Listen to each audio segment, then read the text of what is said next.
Market లో invest చేసి మీ డబ్బులు డబుల్ చేసుకోవాలనుకుంటున్నారా? సుందరరామిరెడ్డి గారి లైవ్ సెమినార్ కి అటెండ్ అవ్వండి.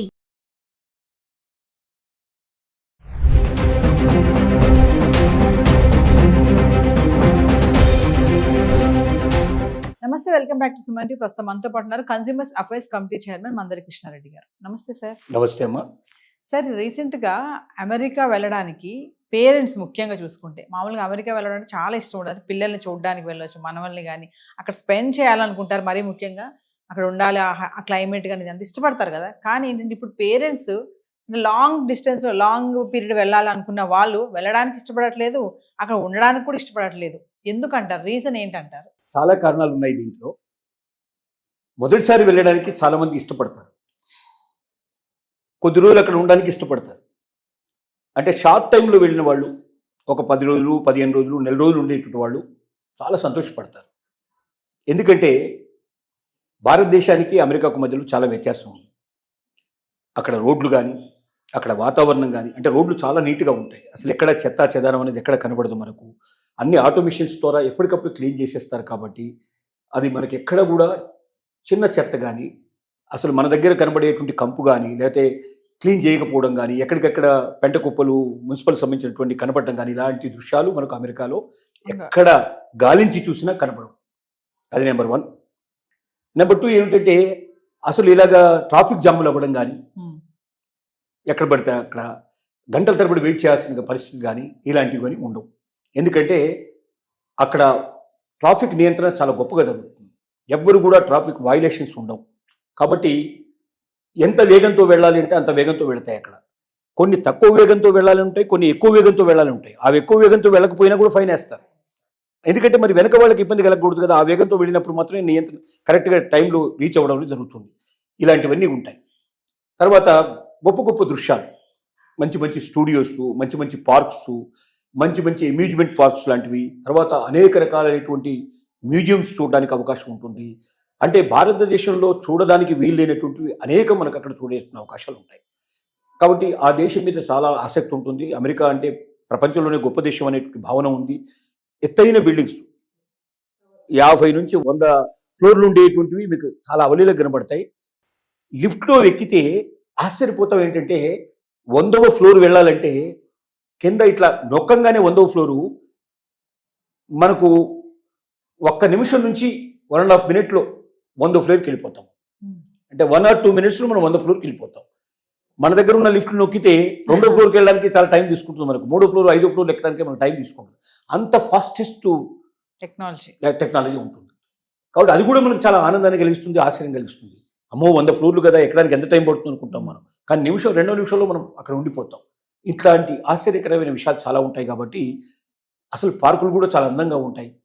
అది పార్కులో మనం ఏది కోరుకుంటాం అని కోరుకున్నవన్నీ దాదాపుగా అక్కడ దొరుకుతాయి. మనకు హోటల్స్కి పెడితే పరిస్థితి అట్లా ఉంటుంది. ఇలాగా ప్రతి చోట కూడా ఇంకోటి సిస్టమేటిక్గా ఎక్కడికైనా క్యూ సిస్టమ్, ఎక్కడ ఒకరి మీద ఒకటి పడేయటం ఉండదు, అరుపులు కేకలు ఉండవు.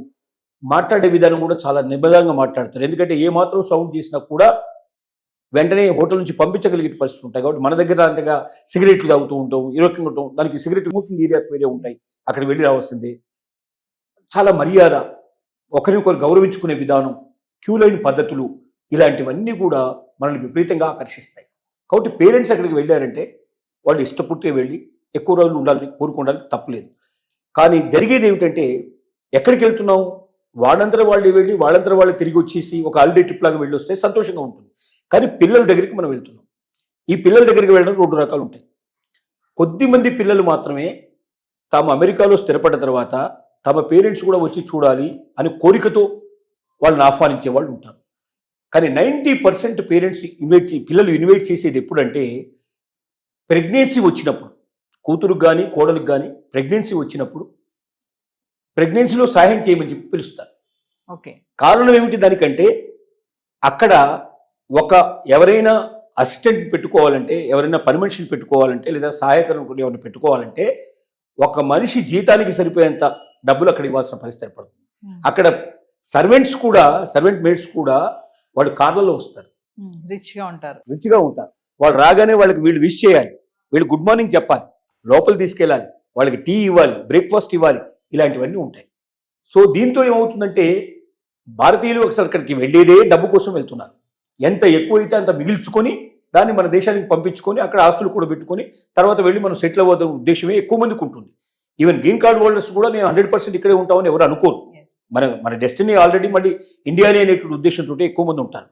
కాబట్టి డబ్బు ఎక్కువ ఖర్చు పెట్టడానికి ఇష్టపడరు. కాబట్టి వెంటనే వాళ్ళకి తోచేది ఏమిటంటే అత్తామామలు లేదా అమ్మా నాన్నలు వీళ్ళు ఎవరో ఒకరు ఖాళీగా దొరికే అవకాశాలు ఉంటాయి. వెంటనే ఒక టికెట్ అరేంజ్ చేసేస్తే మన వాళ్ళు వెళ్ళిపోతారు. అంటే ఒక సహాయకురాలను 6 నెలలు పెట్టుకోవాలంటే సుమారుగా వాళ్ళకి 6 లక్షల రూపాయలు ఖర్చు అవుతుంది. అదే మన ఇండియా నుంచి ఒక వెళ్తే ఓ 50,000 లక్ష రూపాయల లోపల వాళ్ళకి అయిపోతుంది. భోజనం ఎట్లాగో వాళ్ళతో పాటు చేస్తారు. ఏదైనా అది ఇది చూపించిన అయ్యేటువంటి ఖర్చు అంతా కలుపుకుంటే అంటే మనం పని వాళ్ళకి ఇచ్చేటువంటి దాంట్లో ఒక 10% 15% ఖర్చు పెడితే మనకు వాళ్ళకన్నా ఎక్కువ నమ్మకంగా 24 గంటలు ఇంట్లో ఉండి ఒక లేబర్ లాగా పనిచేయడానికి మనకు 2 వ్యక్తులు దొరుకుతున్నారు.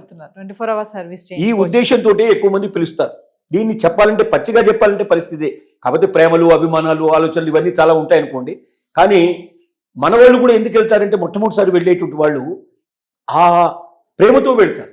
నా కూతురు ప్రెగ్నెంట్ అయింది, నా కోడలు ప్రెగ్నెంట్ అయింది, నేను నా మనవరాలను చూసుకోవాలి, మనవడిని చూసుకోవాలన్న ఆతృతతో మనం అక్కడికి వెళ్తాం. వెళ్ళిన తర్వాత జరిగేది మొట్టమొదటి ఏంటంటే అసలు వీక్లీ ఆఫ్స్ ఉండవు. సహజంగా ఈవెన్ ప్రెగ్నెంట్ లేడీస్ కూడా ఒక 2 నెలల ముందు 1 నెల ముందు సెలవు పెడతారు కదా, మిగతా టైంలో అంతా కూడా వాళ్ళు వర్క్ చేస్తూనే ఉంటారు. ఇద్దరు ఆఫీస్కి వెళ్ళిపోతే 5 రోజుల పాటు వీళ్ళు ఒంటరిగా ఉండాలి ఆ ఇంట్లో. అసలు బయటికి వెళ్తే మాట్లాడితే వీళ్ళ మాటలు ఎవరికి అంటే అక్కడ భాష ప్రాబ్లం చాలా ఎక్కువ ఉంటుంది. ఏదైనా దూరం వెళ్ళాలంటే అడ్రస్ తప్పిపోతాం అనే భయం ఉంటుంది సహజంగా. వీళ్ళు చొరవ తీసుకొని దూరం వెళ్ళరు. మనలాగా బయటకు వచ్చి పక్క వాళ్ళు ఈ పక్క వాళ్ళు మాట్లాడేటువంటి పరిస్థితులు అక్కడ ఉండవు. పక్కింటి వాళ్లకు మన ఇంట్లో ఒకవేళ టీవీ శబ్దం ఎక్కువ వచ్చినా వాడు వెంటనే కేసు పెడతాడు, న్యూసెన్స్ కేసు పెడతాడు. పిల్లల అరుపులు బాగా వినబడ్డా కేసు పెట్టేస్తారు. కాబట్టి ఎవడి డోరు వాడు క్లోజ్ చేసుకొని ఇంట్లో ఉంటాడు. పక్కింటి వాళ్ళు కూడా మాట్లాడేవాళ్ళు దొరకరు, పక్కకు వెళితే ఎవరు ఉండరు. ఇక ఎవడు మాట్లాడకుండా మన వాళ్ళు బతకడం చాలా కష్టం. మన వాళ్ళు మాట్లాడడానికే పుట్టారు. ముఖ్యంగా మగవాళ్ళు బయటికి వెళ్ళంగానే ఆడవాళ్ళు చేసే పని ఏంటంటే ఎదురింటి వాళ్ళు, పక్కింటి వాళ్ళు, వెనకింటి వాళ్ళంతా కలుసుకొని మాట్లాడడం, కలిసి ఉంటే కలిసి మాట్లాడుకోవడం, ఇలాగా సహజంగా జరుగుతుంది. ఆ ఎక్స్చేంజ్ ఆఫ్ థాట్స్ లేకపోతే మన వాళ్ళు బతకడం చాలా కష్టం. అంటే అక్కడ ఏంటంటే వారంలో 5 రోజుల పాటు వాళ్ళకి 10 దినాలు, ఒక్క సాటర్డే సండే మాత్రమే వాళ్ళకి హాలిడే వస్తుంది. ఆ హాలిడే రోజున ఏదైనా వీళ్ళని తీసుకెళ్తే ఓ సినిమాకో లేకపోతే ఏదైనా ఒక పార్క్కో లేదా ఇంకేదైనా తీసుకొచ్చే అవకాశాలు ఉంటాయి. మిగతా రోజుల్లో వాళ్ళతో కాస్త గడిపే అవకాశాలు ఉంటాయి. కానీ 5 రోజుల పాటు వీళ్ళు ఇంట్లో బంధించినట్టుగా బతకాలి. ఒక రకంగా చెప్పాలంటే ఖైదీల్లాగా బతకాలి. ఇది చాలా మందికి ఇష్టం ఉండదు. తర్వాత చాకిరీ అంతా 6 నెలలు మనం చాకిరీ చేయడానికి అక్కడికి వచ్చిన విషయం అని అర్థమవుతుంది. చాకిరీ అయిపోతుంది. ఆ తర్వాత ఏం చేస్తారు, ఏదో కొద్దిగా 1 రోజు 2 రోజులు సెలవు పెట్టేసేసి అమెరికాలో ముఖ్యమైన ప్రదేశాల్లో తిప్పేసేసి మళ్ళీ ఫ్లైట్ ఎక్కిచ్చేస్తారు, వచ్చేస్తారు. కాబట్టి ఈ రకమైన జీవితం గడపడానికి చాలా మందికి ఇష్టం ఉండదు. ఎందుకంటే స్వేచ్ఛా జీవితం, మన స్వేచ్ఛ కోల్పోతున్నాం. ఏం చేసావు అమెరికా పోయి అంటే ఇంట్లోనే గడిపానని, ఇంట్లో ఇల్లు వదిలిపెట్టి బయటకు పోవడానికి లేదు, వారం రోజులకి 5 రోజులు నేను ఇంట్లోనే గడిపానంటే అసలు మన వాళ్ళని గడపాలంటే 5 రోజుల పాటు ఇంట్లో ఎవరు బిక్కచచ్చి ఒక్కరే ఉండి కూర్చోనంటే మాట్లాడడానికి మనుషులు లేకుండా రాత్రి ఎప్పుడూ వస్తారు. వాళ్ళు వచ్చేవరకే చాలా లేట్ అవుతుంది. ఎందుకంటే ఒక్కొక్క నగరాన్ని 100 కిలోమీటర్లు 200 కిలోమీటర్లు ఎక్కడో వాళ్ళ ఉద్యోగాలు ఉంటాయి. కార్ డ్రైవ్ చేసుకుని పోవాల్సిన పరిస్థితి ఏర్పడుతుంది.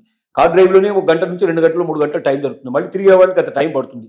బాగా అలసిపోయి వస్తారు. ఎందుకంటే అక్కడ సిన్సియర్గా పనిచేస్తారు. మనలాగా పని దొంగలు ఎక్కువ ఉండరు అక్కడ. ఉంటే వాళ్ళని పని చేయనివ్వరు. పని దొంగలు ఎక్కువ రోజులు ఉండలేరు అక్కడ. కాబట్టి అందరూ సిన్సియర్గా పనిచేస్తారు, హానెస్ట్గా పనిచేస్తారు. అంత కష్టపడి వచ్చి వాళ్ళు 5 రోజుల పాటు గుడ్డి చాకరీ చేస్తారు. ఒక రకంగా చెప్పాలంటే ఒక సామెత ప్రకారంగా 5 రోజులు గాడిదలాగా పనిచేస్తారు, 2 రోజులు గుర్రంలాగా సుఖపడతారు. ఆ 2 డేస్ వాళ్ళు ఏంటంటే ఎక్కడైనా వీకెండ్స్లో సముద్రం ఒడ్డుకు వెళ్ళడం, అక్కడ రెస్ట్ తీసుకోవడం, మంచి ప్లేస్లోకి వెళ్ళడం బాగా ఉంటారు. కానీ ఈ నలుగురు కలిసి వెళ్ళాలంటే అయ్యే ఖర్చు మోపిడవుతుంది. వీళ్ళని ఎందుకు పిలిచారు? డబ్బులు మిగిల్చుకోవడానికి పిలిచారు. ఒక రకంగా చెప్పాలంటే పనివాళ్ళని పెట్టాలంటే అక్కడ పనివాళ్ళు దొరకరని కాదు, బ్రహ్మాండంగా చూసుకునే వాళ్ళు దొరుకుతారు, అంతే హానెస్ట్గా దొరుకుతారు. దొంగతనాలు అట్లాంటివి ఏం జరగవు. ఎవరినైనా పిలిచి ఉండొచ్చు. కానీ తన జీతం దాదాపు సగం జీతం పోగొట్టుకోవాలి, లేదా ఇద్దరు వర్క్ చేస్తే అందులో ఒకరి జీతం పోగొట్టుకున్న పరిస్థితి ఏర్పడుతుంది. అంత డబ్బిచ్చి వీళ్ళు 5-6 నెలలు వీళ్ళని పోషించడం కష్టం అనే ఉద్దేశంతో వీళ్ళు తీసుకెళ్తారు. వీళ్ళ పర్పస్ ఏదైనప్పుడు వీళ్ళ ఖర్చు ఎక్కువ పెట్టడం. ఖర్చు పెట్టినప్పుడు ఏమవుతుంది, వీళ్ళు ఖైదీలాగా బతకాల్సి వస్తుంది. అందువల్ల ఎక్కువ మంది దానికి ఇష్టపడరు. కాబట్టి మీరు ఎంత దానికి పోతున్నారు, వారం రోజులు 10 రోజులు 15 రోజులు పిక్నిక్ దాకా వెళ్ళి వచ్చేటైతే అమెరికా చాలా గొప్పగా ఉంటుంది. ఎన్నిసార్లు వెళ్ళినా మళ్ళీ వెళ్ళాలనిపిస్తుంది. కానీ వాళ్ళ అవసరాలకు మాత్రమే పిలిచినప్పుడు మాత్రం అక్కడ వెళ్ళే వాళ్ళు 190 మంది ఈ రకమైన సఫర్ అయిన వాళ్ళు ఉన్నారు. రెండోసారి పిలిస్తే మేము రామని చెప్పిన వాళ్ళు చాలా మంది ఉన్నారు, వెళ్ళలేరు. అంటే వెళితే అక్కడ జరిగేది ఏమిటో తెలుసు కాబట్టి. సరే ఇక తప్పదనుకుంటే ఇక కూతురు లేదా కోడలు తప్పదనుకుంటే ఏమని అనుకుంటారని మొహమాటానికి వెళ్ళింది తప్ప ఇష్టపూర్తిగా వెళ్ళేటువంటి వాళ్ళు ఉండరు. కాబట్టి రోజు రోజుకి అక్కడ వెళ్ళాలంటే ఇంట్రెస్ట్ పెట్టేటి వాళ్ళు ఇంకా పోయి వచ్చిన వాళ్ళ అనుభవాలు చెప్తారు కదా, ఆ అనుభవాలు చెప్పిన తర్వాత పక్కన ఇంకా వీడికి ఇంట్రెస్ట్ తగ్గిపోతుంది. చాలా మంది అట్లా పోకుండా కూడా మానేసిన వాళ్ళు ఉన్నారు. రోజు రోజుకి ఆ పరిస్థితులు ఏర్పడుతున్నాయి. ఇక భవిష్యత్తులో పోవాల్సిన అవసరం కూడా ఉండకపోవచ్చు, ఎందుకంటే వాళ్ళు ఇక్కడికి వచ్చేస్తున్నారు కాబట్టి మనం అక్కడికి పోవాల్సిన పరిస్థితులు కూడా చాలా తగ్గిపోయే అవకాశాలు ఉన్నాయి. ఇది మెయిన్ రీజన్స్ అని చెప్పుకోవడానికి అవకాశం ఉంది. Thank you.